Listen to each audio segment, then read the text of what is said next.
We come to our readings. In the story from the Old Testament, we encounter the Israelites in the wilderness. It seems they should have no doubt that Yahweh is a God of both providence and of miraculous power. They'd seen the various plagues that led to their exodus, being guided by the pillar of cloud and the pillar of fire. They'd seen bitter water turned sweet, witnessed bread from heaven, and eaten the quail supplied for their sustenance. Yet, despite seeing clear evidence that the Lord will not let them die, they have no more faith in God's providence now than they had before they left Egypt. They complained and they complained and they complained. For them, seeing is not believing, and they do not trust God to provide for them. Poignantly, today's passage ends with a question: is the Lord amongst us or not? So listen while I read from the book of Exodus, chapter 17. From the wilderness of sin, the whole congregation of the Israelites journeyed by stages, as the Lord commanded. They camped at Rephidim, but there was no water for the people to drink. The people quarrelled with Moses, and they said, "Give us water to drink." Moses said to them, "Why do you quarrel with me? Why do you test the Lord?" But the people thirsted there for water, and the people complained against Moses and said, "Why did you bring us out of Egypt to kill us and our children and our livestock with thirst?" So Moses cried out to the Lord, "What shall I do with these people? They are almost ready to stone me." The Lord said to Moses, "Go on ahead of the people and take some of the leaders of Israel with you. Take in your hand the staff with which you struck the Nile, and go. I will be standing there before you, on the rock at Horeb. Strike the rock, and water will come out of it, so that the people may drink." Moses did so, in the sight of the elders of Israel. He called the place Massah and Meribah, because the Israelites quarrelled and tested the Lord, saying, "Is the Lord among us or not?" In our Gospel reading from John chapter 4, we find that Jesus is in the territory of Samaria, which for pious Jews would be akin to a wilderness. Samaritans, you see, were seen as having only a thin veneer of Yahwehism over basic pagan beliefs. However, they did hold a belief in the promised Messiah. In a curious way, the question, "Is the Lord among us or not?" is raised in this narrative when the Samaritan woman asks her neighbours, "He cannot be the Messiah, can he?" But ironically, this passage from John ends with an affirmative answer to the question, even though the people answering the question are Samaritans. We can see a similarity between Jesus' conversation with the Samaritan woman and that with Nicodemus from last week's passage. And here, once more, we encounter the literal versus the symbolic. Water from the well water, as opposed to the living water. Without doubt, for the writer John, Jesus is nothing if not meaningful, because we also see his double meaning of water, both that which quenches physical thirst and that which quenches spiritual thirst. Jesus describes himself as the source of living water, gushing up to eternal life. Here's the Gospel reading, a familiar passage told afresh by John Henson in Good as New, a radical retelling of the Scriptures. John chapter 4, a long reading. Jesus came to a Samaritan city called Sychar, near the plot of ground that Jacob had given to his son Joseph. Jacob's well was there, and Jesus, tired out by his journey, was sitting at the well. It was about noon. A woman from the village came to get water. Jesus' friends had gone to the village to buy food, and Jesus said to the woman, "Give me a drink." The woman said to Jesus, "How can you, a Jew, ask me for a drink? I'm a woman. What's more, born and bred here in Samaria." It was well known that Jews do not eat with Samaritans. Jesus said, "If only you knew what God has on offer and who is saying to you, 'Give me a drink,' you would be the one to ask, and I would provide you with a constant supply of water." The woman said to Jesus, "Sir, it's a deep well, and you haven't even got a bucket. How are you going to get a constant supply of water, of the water that you're talking about? Are you greater than Jacob, our ancestor, who gave us this well and drank from it himself and his family and his animals?" Jesus said, "Everyone who drinks water from this well will be thirsty again, but those who drink the water I give them will never be thirsty. The water I give them will turn into a spring of water deep inside them and give life to the full." The woman said, "Sir, give me this water, then I'll never get thirsty or have to keep coming here to fetch water." Jesus said to her, "Go and get your husband." She answered, "I haven't got a husband." Jesus said, "Quite right, you haven't. There have been 5 husbands, and the one you're living with now isn't your husband. You've never spoken a truer word." The woman said to Jesus, "Sir, I can tell you're one of God's speakers.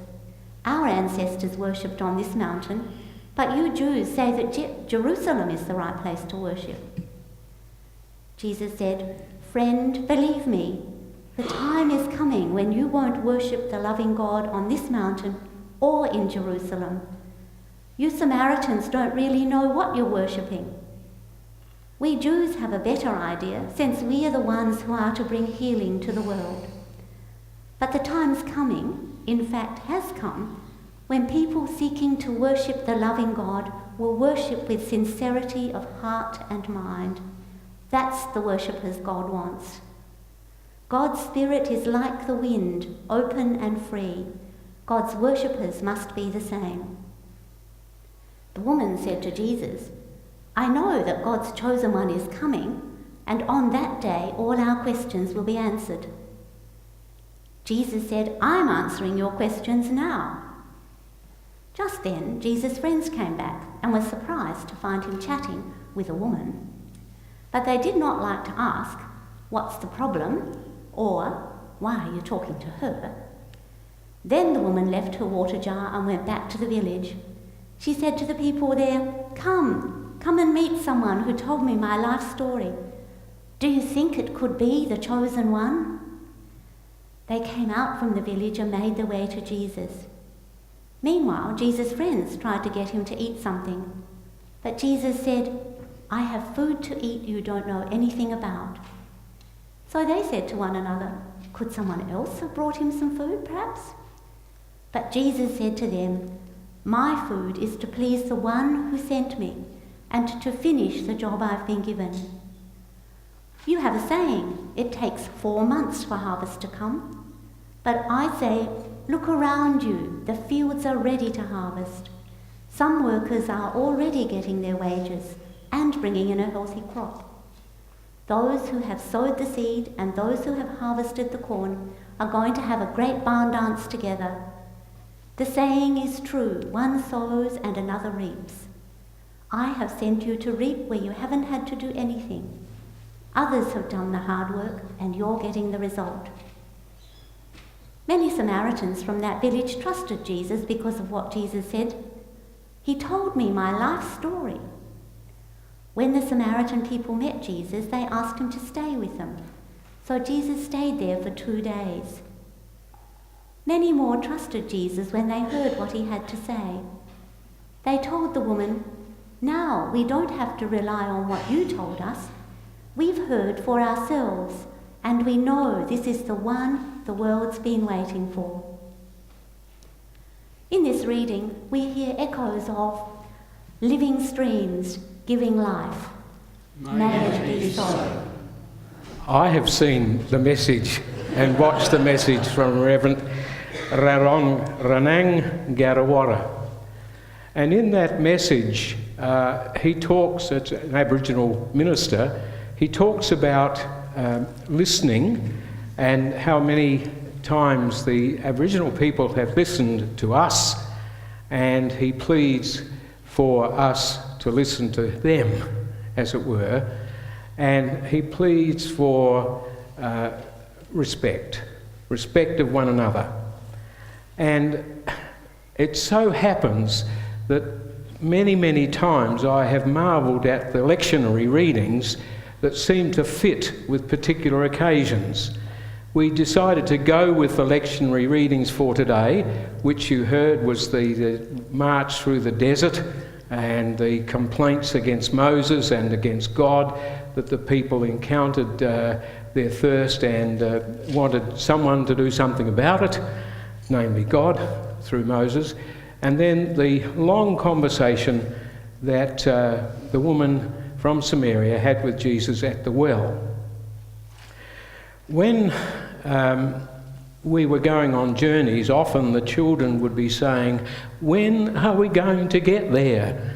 And we would try and divert their inattention of the journey by saying, "Look at the cows on the hill there," or the sheep grazing, and would try and divert their attention from the length of the journey that we're on. I want to give you two examples of, we know the end of the journey, but the getting there sometimes has been somewhat difficult. The first occasion was when I was chaplain at Westminster and we were going to Perth to a religious education conference. The whole family were going, and we were driving across the Nullarbor towing a new caravan, new to us. It was second hand. It was a pop-up sort of van and had been sitting in the owner's home outside for some years. That's a little clue as to about what's going to happen. So we set off after school had finished. We set off and we were going up as far nearly to Port Wakefield, and one of the tyres shredded and we had to stop. Judith decided that the best answer to this problem was for her to walk into Port Wakefield to talk about a solution to our problem while I stayed with the car. Well, we got a new tyre, and that was quite expensive. You must remember that we had limited funds and we had our holiday money all sort of planned out, and so that was a bit of a blow to the budget right away. So we set off, running a bit late, but when we got nearly to Eucla, the second tyre shredded. This time a bit worse because it hit a hole in the bottom of the little van. So we had big problems. Interestingly enough, it cost less for a new tyre at Eucla than it did at Port Wakefield. We had a destination, and that was to attend Perth to a religious education conference for me, a holiday for the family, and we would get there eventually. Problems on the way. When are we going to get there? The second example was just last year, when Judith and I were privileged to go with the Aylesbury folk to Berlin for a 4-day time with the Berliners, or the German people who'd been involved in the youth exchange over 50 years.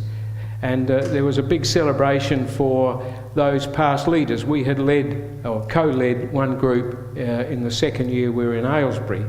So that was a great experience, and in Berlin we were to attend the Bundestag, the parliament, and sit and listen to an hour's debate in German. One or two words we might have picked up. Interestingly, the conservative side of politics were all dressed in their nice suits, and the ladies likewise, and those on the opposition were a little more casually dressed. But the Greens, when there was a speaker from the Conservative Party and very nice applause, and I thought, this isn't like our parliament at all. And then the Green parliamentarian got up, and he was wearing jeans and a crumpled jacket, and he kind of leant on the lectern and addressed them, and he got applause from his party, but there was no rudeness. Just a little aside. We all enjoyed our time there, and we had many highlights. We were to leave on the Saturday to return to Aylesbury, and we were looking very much forward to attending church on the Sunday and meeting a lot of our friends.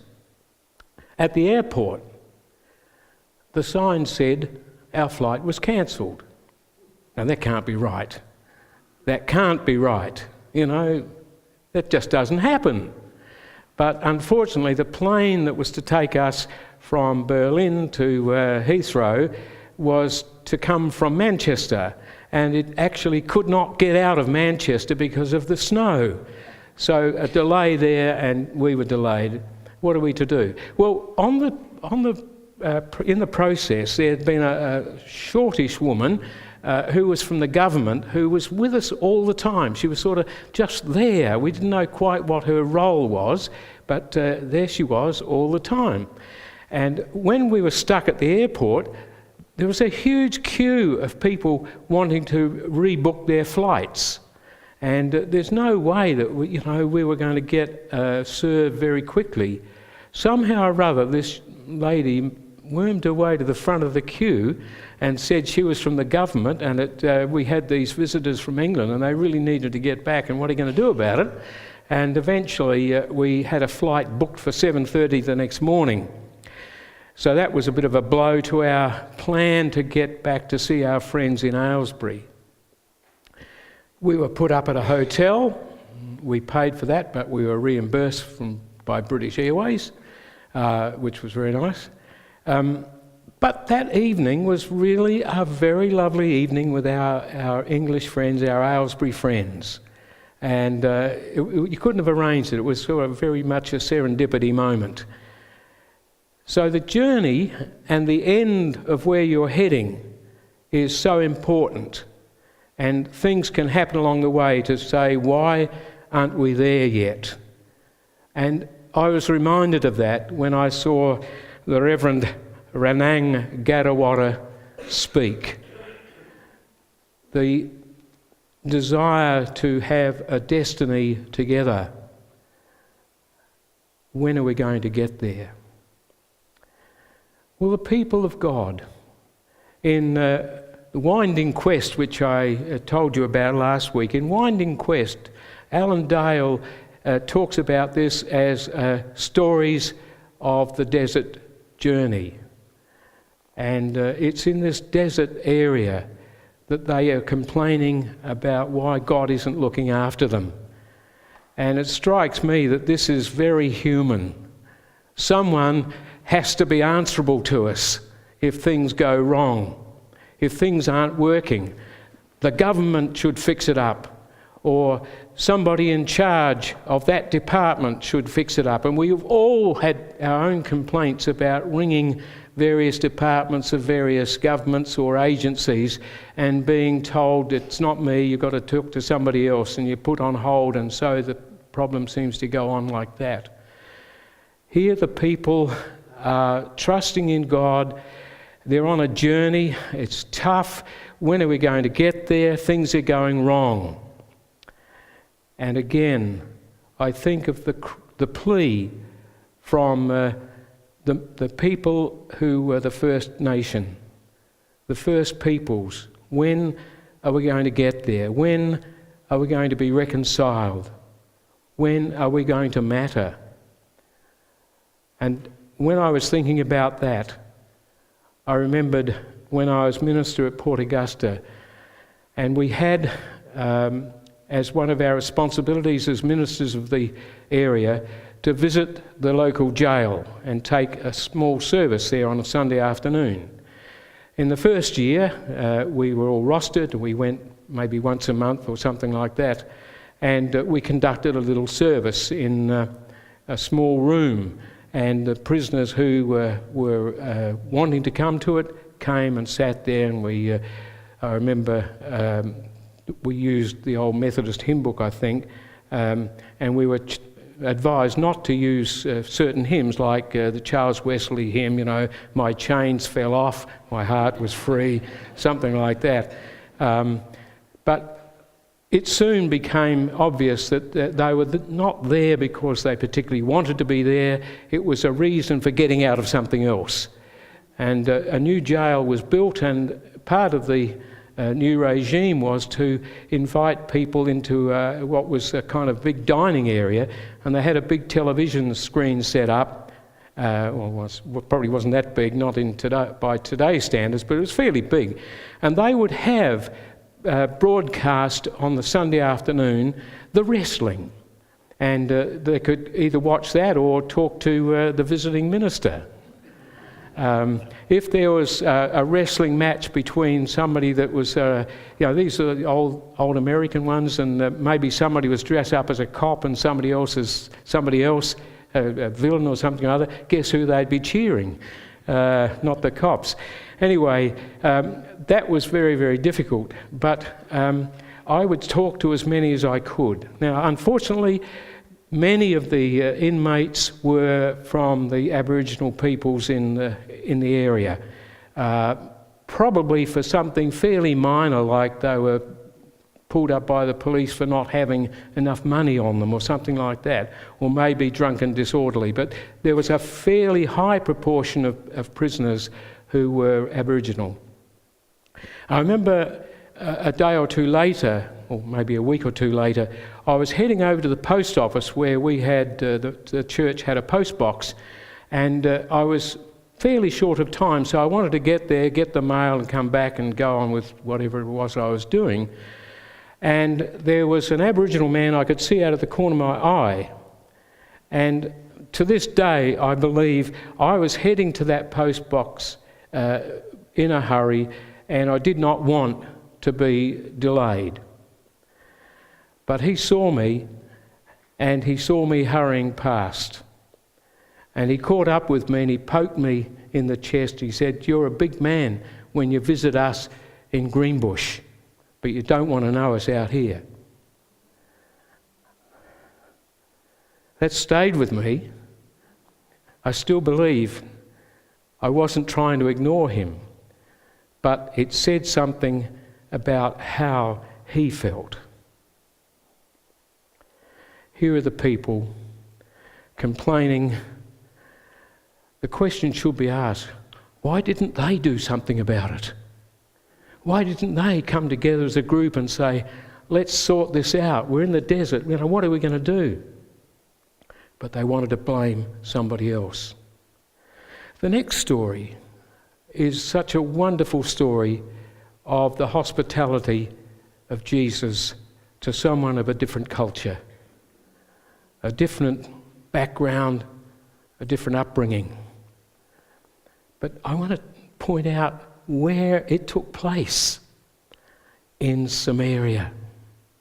And the verse before says Jesus had to go through Samaria. Why?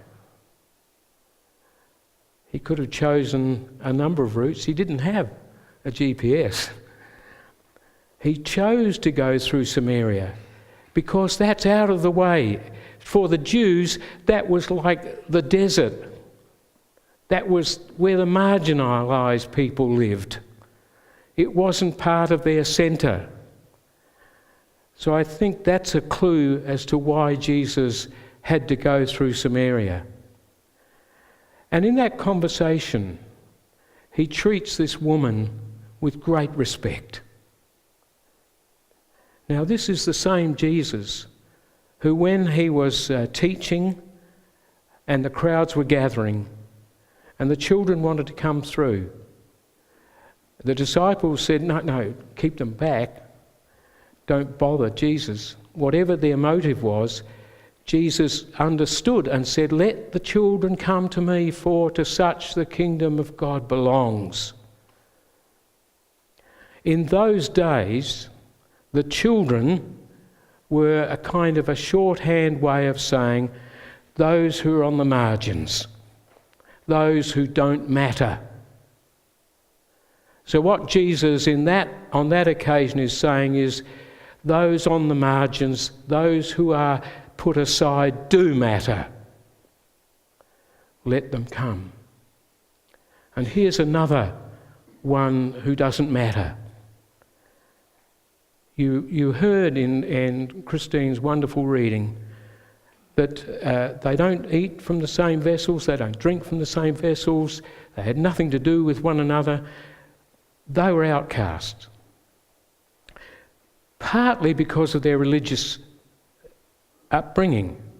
The Samaritans really had a very thin veneer of Yahwism, which is a belief in some god over and above other gods, a thin veneer of Yahwism over many pagan sort of beliefs. So that's why they didn't matter. They really weren't the right people as far as the Jews were concerned. But Jesus made it very obvious that she did matter, and that there was a great lot of interesting teaching methodology. The teacher was learning. In that conversation, he was learning about life and where she was coming from, and offered the love of God to her. In the beginning part of the Bible, I mentioned, I didn't say at the time when I read those two stories, creation myth. I don't know whether anybody picked up that word, myth, but I would say it's also like the creation myth in the Bible. Myth is a story that is heavy with meaning. Fundamental meaning is within the story. The details of the story are there to support a fundamental belief. And that fundamental belief is in a creator. The creator that made us, dare I say it, in God's image. That's what that story tells us. And those who really took this to heart and believed it were the upper crust. Yes, we're certainly made in the image of God. But that wasn't for everybody. This story and the story from Genesis challenges us to fundamentally believe that, to absolutely underline that. We are all in the image of God. And what that really means is not anything about appearance or looking, but it's how we behave. The behaviour is that of caring. And when the Israelites, the Hebrews, the Habiru, the wandering tribes, when they eventually landed in Canaan, their sustainability was dependent upon how they cared for others. The widows, the orphans, the poor of the land. And that is what Jesus was demonstrating in that conversation. Caring for one of a different background and culture, but reconciling in that conversation. I think the disciples represented a good number of people in our Australian community who couldn't understand why Jesus was bothering with a woman and a Samaritan. The Uniting Church is very strong on reconciliation, on a destiny together. Do you wonder why? It's so that we might be a model to the community that there's no place for us for racism, prejudice, or us and them. We are in the image of God. This congregation has a wonderful theme about living streams. Maybe it's from that story, or maybe it's from the story of the Desert March. But whatever it is, we are committed to a destiny together.